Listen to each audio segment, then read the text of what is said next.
Hey everyone. Now I know it's been a while since I've made a video, but I got some inspiration from someone today to get back into making them, so that's what I might do. I also bought a new bit of equipment, so I bought a microphone, just a microphone to save using the webcam mainly, so I probably won't use this for these videos, but there's a new thing I've got. So instead of using a webcam microphone and the webcam itself, I'll use that now for when I'm doing stuff online with people. Now I've got a stand for it as well. So on the desk here, you may remember in a lot of my videos I use this headset mic, and that's probably the best one because it follows my head around. And I've also got a cordless mic here, but it drops out a little bit. It's not fantastic, it's just a little analog cordless one, but I do use it sometimes, like when I was putting that antenna on the roof.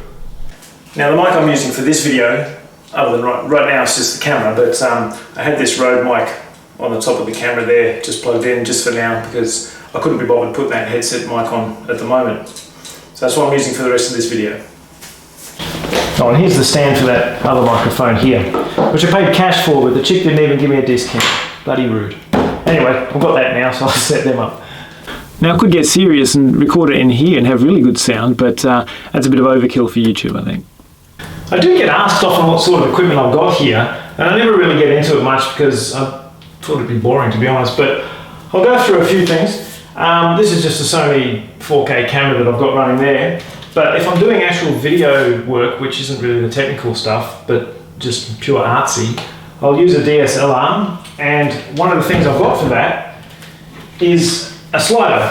So with this, you put the camera on there, put that down somewhere, and as you slide it, you get that cinematic effect. So I've got that there if I feel like using that for something. And with to replace the webcam, when I do meeting type stuff, what I'm going to do is just use this HDMI capture card. So it's basically just HDMI in, USB, and it comes up as a normal video device on Linux and probably Windows 2, no doubt. And I just plug that into the camera, and together with my new mic, my meeting should be schmiggo. Now the other equipment here is just a MIDI mixer for my audio editing. That's the actual sound card underneath there, and another MIDI device for a quick handy keyboard, even though I've got my main piano over there. And this thing here is of course just a Bluetooth controller for playing old school games. And when I say old school games, you know what I'm talking about, the classics. So that's that. The other thing I bought is a doorbell. So I'll show you how I've set that up because it's a pretty good one. Alright, I also got a doorbell, an authentic one here with actual chime, so you get the idea. But the 12 volt adapter I was using for it isn't that good, so it just goes ding dong straight away because it can't hold the ding. So I've got a new one that I'm going to wire up today. Okay, so this is just a solenoid here, so when power comes into it, it sends the hammer, or if you call it that, over to the ding, and it charges up the spring here, so when it releases, it goes to the dong. And these tubes are just suspended here so they can ring away. And here's the cable that's going to go off to the power supply that I've already run through the roof. So just hidden in here, I've got this 12 volt adapter, but like an idiot, I didn't test it before I wired it up. I just thought it'd be good, but it's not really good. So I'm going to use that cable, cut that, put a new one on, and just fit that there. Right, so here's the good adapter. I don't need all this cable, so I'm just going to leave a bit on since the other one's there. Cut that. Keep that for something later on. What I'm going to do is join that to the existing one and make it all neat rather than just using a bit of tape. So what I'll do, grab a bit of heat shrink, okay, use them evenly, bit of that, put that on before I strip the plastic off so it's easier.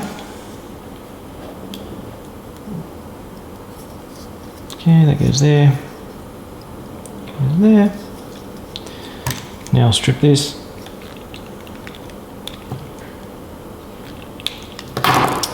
And I'll just do the same at the other end and solder them together. Okay, there's not much light in here, but I don't really care. I can see, and that's all that really matters.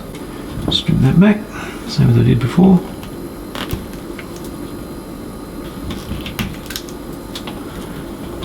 There we go. Now I'll get the one that I just prepared and wrap them into each other. Now before I solder them, I'm just going to bend these over in the rough direction of where they're going to eventually sit, so I can do that nice and easily before the solder gets on there, and then I'll slip these over from that direction. I don't know how well you're going to be able to see this, but I can't even see it. Okay, so I'll just trim the edge off that's sharp.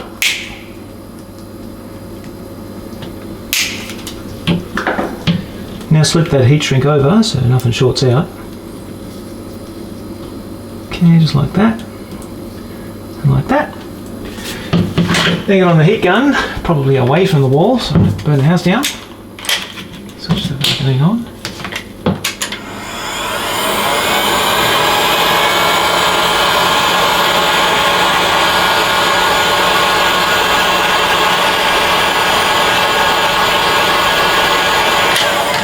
Okay, that's about it. Plug that in, I'll give it a test, see how it goes.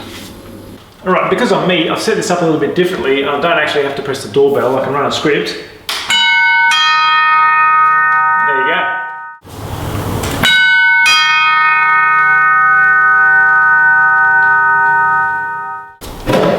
go. Alright, this part's finished, so I'll just put the lid on. Make it look all finished. Okay, now I'll show you the part that lets me run that from a script rather than just the doorbell button. Here's what's actually driving that thing. I've got a Raspberry Pi here that controls a relay which lets the 12 volts connect to that doorbell out there. Now just to prove the actual button works. There you go. And the light comes on as well when I press that and stays on for a minute because it's all, you know, scripted up to do that. Right, that's just a quick video to let you know I'm still alive and I'm going to be doing some more. I've decided because I'm bored, so I might as well.